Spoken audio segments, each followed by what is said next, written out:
Blanche-Neige est une belle histoire de réinvention moderne du conte classique.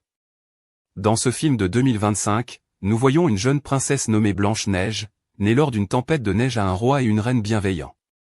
Sa naissance apporte une grande joie et ses parents l'élèvent avec amour et soin, en lui enseignant que le royaume et ses richesses appartiennent à tous ceux qui le cultivent. Ils lui apprennent à gouverner avec amour et à anticiper son rôle futur en tant que leader du royaume. Malheureusement, la reine tombe gravement malade et décède peu après.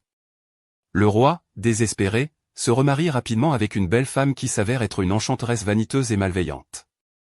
Peu de temps après leur mariage, le roi part en mission pour défendre le royaume contre une menace extérieure mais ne revient jamais. La nouvelle reine prend alors le contrôle du trône, révélant sa véritable nature cruelle et imposant son règne tyrannique. Sous le règne de la reine maléfique, les sujets souffrent et sont souvent enrôlés de force dans la garde royale. Blanche-Neige, de son côté, est reléguée au rôle de servante et confinée dans le château. La reine, obsédée par sa propre beauté, consulte chaque jour son miroir magique pour savoir qui est la plus belle de toutes. Tant que le miroir répond en sa faveur, la reine est satisfaite et Blanche-Neige est épargnée de sa jalousie.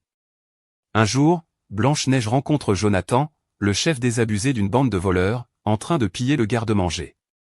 Elle décide de l'aider en le libérant et en partageant de la nourriture avec lui. Ce même jour, le miroir magique déclare que Blanche-Neige est désormais la plus belle. Pleine de rage et de jalousie, la reine ordonne au chasseur royal de conduire Blanche-Neige dans la forêt et de la tuer, rapportant son cœur dans une boîte ornée de bijoux. Cependant, le chasseur, incapable de mener à bien cet ordre cruel, avertit Blanche-Neige et lui conseille de fuir profondément dans la forêt. Dans la forêt, Blanche-Neige est guidée par des animaux jusqu'à une cabane isolée.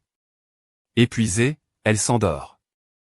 La nuit venue, elle est réveillée par l'arrivée des propriétaires de la cabane, 7 nains nommés Prof, Grincheux, Timide, Dormeur, Hatchoum, Joyeux et Simplet, qui travaillent dans une mine de diamants.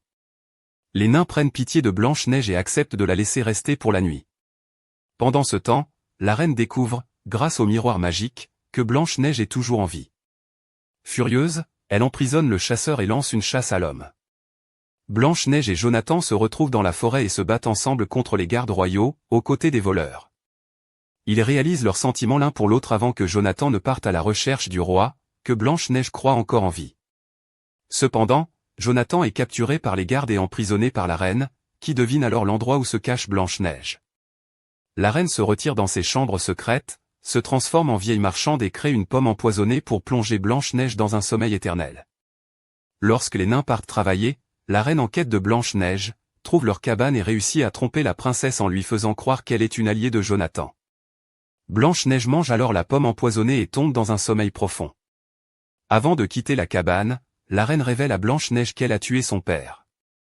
Les nains, à leur retour, trouvent Blanche-Neige inanimée.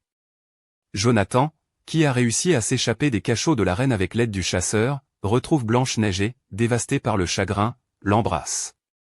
Ce baiser d'amour véritable réveille Blanche-Neige. Ensemble, Blanche-Neige, Jonathan, les nains et les voleurs se regroupent et organisent une rébellion pour renverser la reine.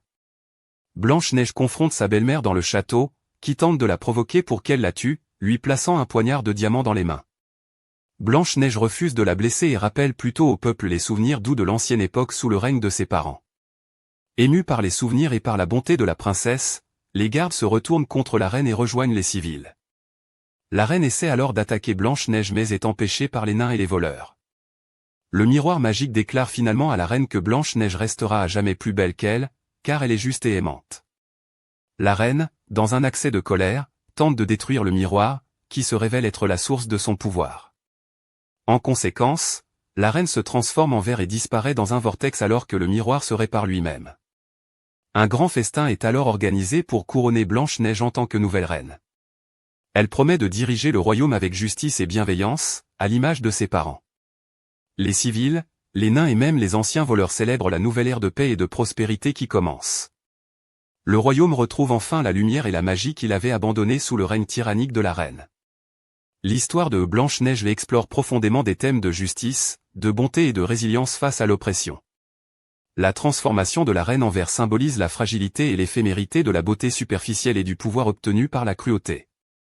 En comparaison avec d'autres contes de fées, cette version moderne de Blanche-Neige met en avant l'importance des valeurs morales et de la solidarité collective. Le film utilise des éléments visuels et narratifs pour créer des parallèles entre les différentes formes de pouvoir, le pouvoir tyrannique et égoïste de la reine contrasté par le leadership juste et bienveillant de Blanche-Neige. Cette dichotomie est soulignée par le miroir magique, qui ne se contente pas seulement de refléter la beauté physique mais aussi la profondeur morale des personnages. Les personnages de ce récit sont finement détaillés et leurs motivations sont claires. Blanche-Neige est un modèle de courage et de compassion, tandis que Jonathan incarne le cynisme qui peut être transformé par l'amour et la justice. Les nains, bien qu'ayant des personnalités distinctes, symbolisent l'union et la force par la diversité. La reine, par sa transformation finale, est une mise en garde contre les dangers de l'orgueil et de la soif de pouvoir. À la fin, l'histoire laisse entendre que le véritable pouvoir réside dans la bonté et la capacité à inspirer et à unir les autres. Blanche-Neige est couronnée non seulement pour sa beauté, mais surtout pour sa capacité à gouverner avec équité et amour, ramenant ainsi la prospérité et la paix dans le royaume. Les thèmes du film résonnent profondément avec des valeurs universelles et perpétuent l'héritage intemporel des contes de fées, tout en offrant une perspective moderne et rafraîchissante. Les choix musicaux, les décors enchanteurs et les performances des acteurs contribuent tous à créer un univers immersif qui captive le spectateur du début à la fin. La décision de Disney de revisiter ce conte classique démontre une volonté de le réinventer pour les nouvelles générations tout en conservant l'essence intemporelle qui a fait de Blanche-Neige un conte chéri à travers les âges. En somme, Blanche-Neige de Marc Webb est une célébration de la bonté, du courage et de la résilience.